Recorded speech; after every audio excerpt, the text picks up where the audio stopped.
નમસ્કાર મિત્રો, જય હિન્દ, જય ભારત.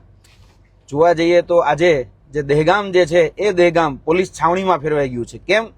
કારણ કે દહેગામના નિર્દોષ જે પશુપાલકો છે, નિર્દોષ જે ખેડૂતો છે, એ ખેડૂતો આજે પોતાની વાત રજૂ કરવા માટે વિધાનસભા સુધી જઈ રહ્યા હતા, જેનું આપણે લોકશાહીનું પાવન મંદિર કહીએ છીએ. એ વિધાનસભા કે જ્યાંથી આપણા જે પ્રશ્નો છે એ આપણી જે પણ વેદના હોય, આપણી જે પણ પીડા હોય એને વાચા આપી શકાય, તો એ જગ્યાએ જઈ રહ્યા હતા.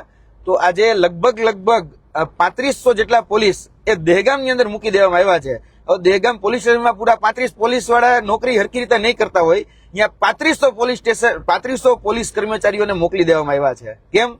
કારણ કે પશુપાલકો વિધાનસભા સુધી ન પહોંચવા જોઈએ, ખેડૂતો એ વિધાનસભા સુધી ન પહોંચવા જોઈએ. એટલા માટે ક્યાંક ને ક્યાંક કહી શકાય કે જે આ તાનાશાહી છે, આ જે સરમુખત્યારશાહી છે, એ તમને જોવા મળતી હશે.